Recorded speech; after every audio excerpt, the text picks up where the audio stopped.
Now, Ken, I want to ask you about what's going on in the A-Town right now, man. They said that they got 2 more indictments coming down, man. How do you think that's going to impact the city? And, I mean, what do you think is going on now? Well, man, they number COINTELPRO, reignited. You know what I'm saying? I mean, you got to remember, in 1985, a lot of brothers, got incarcerated, right? Yeah.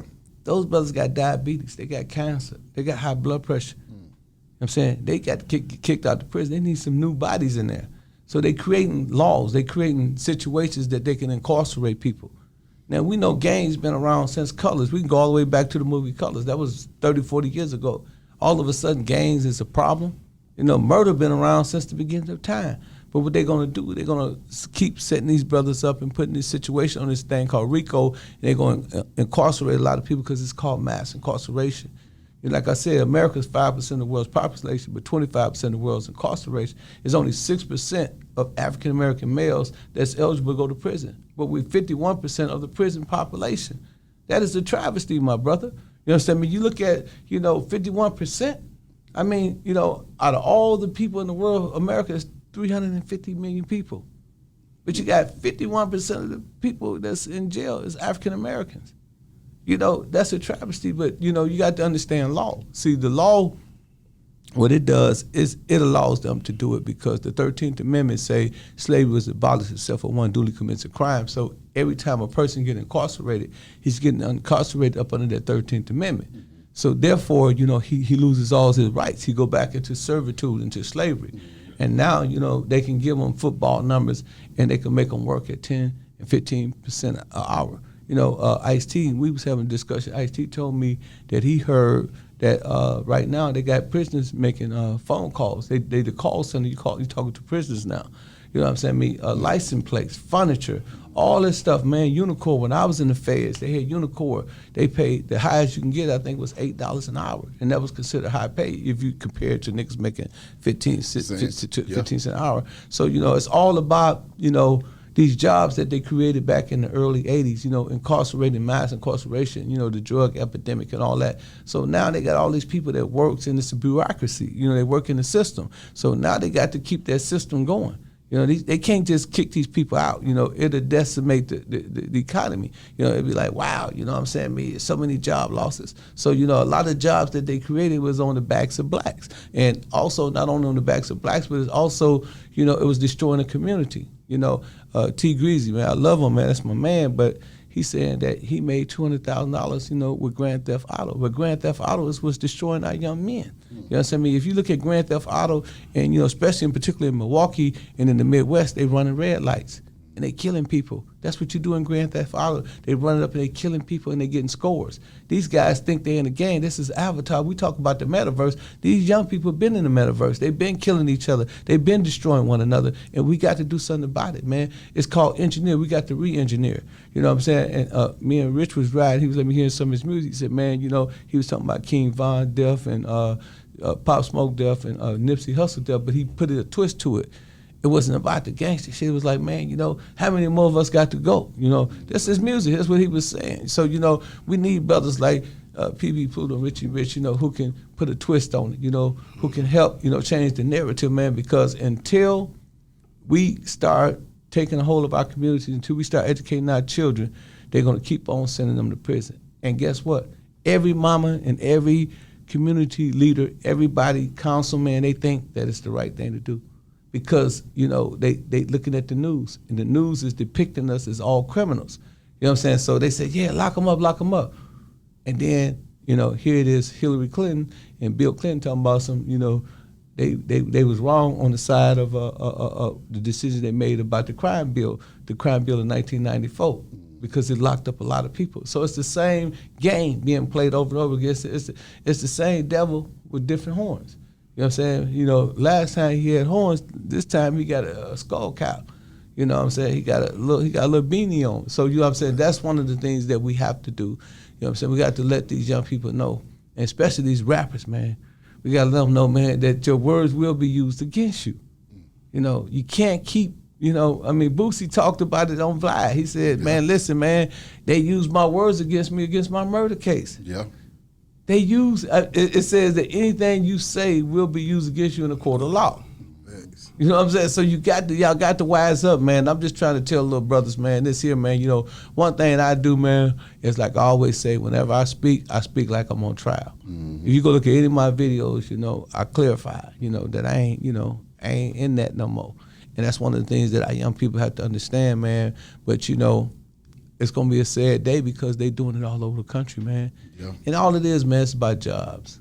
At the end of the day, man, they don't care about no black folks killing each other, man. Look at the government Kemp. Look what he do. He made it easy for people to obtain guns. Because they want these guys to get more and more funky with it. You know what I mean? So they can lock them all up and throw the key away. One of the things that I loved about HHF is that I saw a lot of young men in there, and it was a positive environment for them, man. What do you think needs to be done to create that environment outside of HHF in the community as well, to where you see a lot of folks working together for a common goal, no hating going on, just a lot of inspirational stuff happening? Well, one of the brothers from the Black Panthers called me last night, and he was talking about, he said we need separation. He said we need to get a land somewhere in South Carolina. And he was just talking. I said, bro, you know what? And I did 5.5 years in penitentiary, and I met a lot of brothers like you. You know what I'm saying? Talking this same smack, you know what I mean? I seen Malcolm X talk about, the struggle of the black man, the white supremacy. I hear Tariq saying the same thing. 50 years later, white supremacy. We keep talking about white supremacy and black supremacy, but we got to understand, Minister Farrakhan, one of the greatest leaders of all time, they're not going to get behind him. They're not going to get behind T.D. Jakes, the greatest preacher you ever going to hear in your life. They're not going to get behind the Black Panthers. They're going to get behind Fred Hampton Jr., but they will get behind this hip-hop. That's why I chose hip-hop, because I want to meet the young people in the middle where they have a commonality. Yeah. They don't trip on me. That's why you can see me coexist with them. They love me because I'm speaking their language. You know what I'm saying? And we all have to use this hip-hop. You know what I'm saying? That's why it's called a hip-hop fraternity. If I had to call it the black fraternity or the religious fraternity, they would have told me out.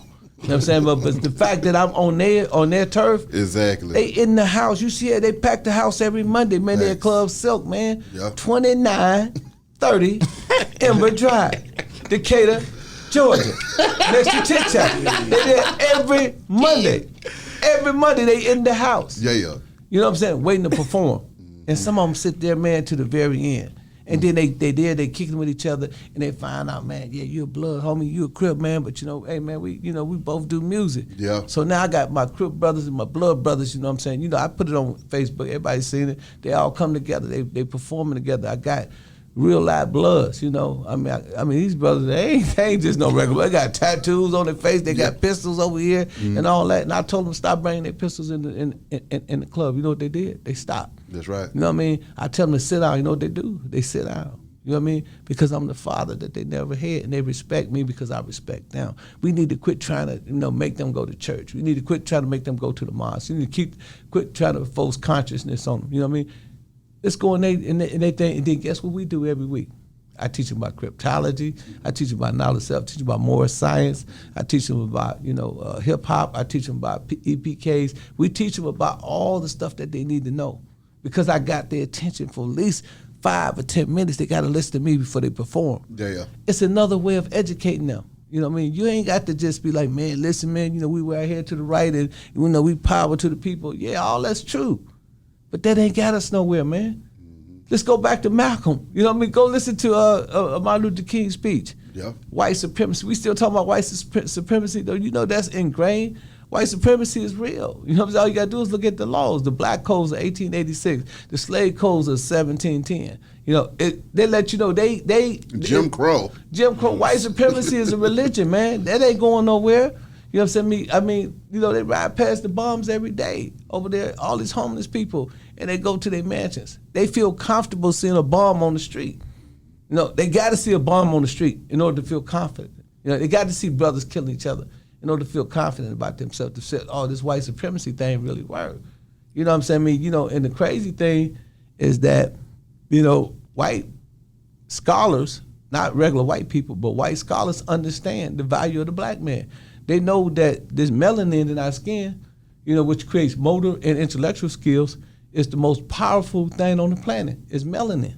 You know, because melanin can actually, it's the real weapon of mass destruction. If you amalgamate with a white woman behind, guess what? That child black. They're gonna be a black baby. Mm-hmm. Why you think they made the law? If you got one drop of black blood in your body, you black. You know, they passed the law in Virginia that you know, that if a woman have a baby during her tenure in slavery, that baby automatically belongs to the slave owner. You know why? Because he was the one that was raping his sisters. The baby was coming out light-skinned. These were his children. So they passed the law. You know what I mean? And then he enslaved his own children. And they got the law say if you got one drop, it's in the Constitution. It said that we 3/5 of a man. These are real things. That's why we need, you know, the Richie Riches and the PB Pluto, because we about independence. We own everything. We own all of our everything. We independent for real, for real, for real. You know what I'm saying? We look like the majors want their artists to look. You know, so that's what we teaching the brothers, you know what I'm saying? And when they learn that and we bring them into the hip hop and they come and join hip hop fraternity, they're gonna be educated. Now everybody ain't fit to be a PB Pluto. Everybody ain't fit to be a Richie Rich, you know? We got protocol. You got to wait your turn. You got to prove yourself, just like in the NBA. You know what I'm saying? I mean, this is like Michael Jordan and Kobe, you know what I'm saying? Michael Jordan and Kobe, you know what I'm saying?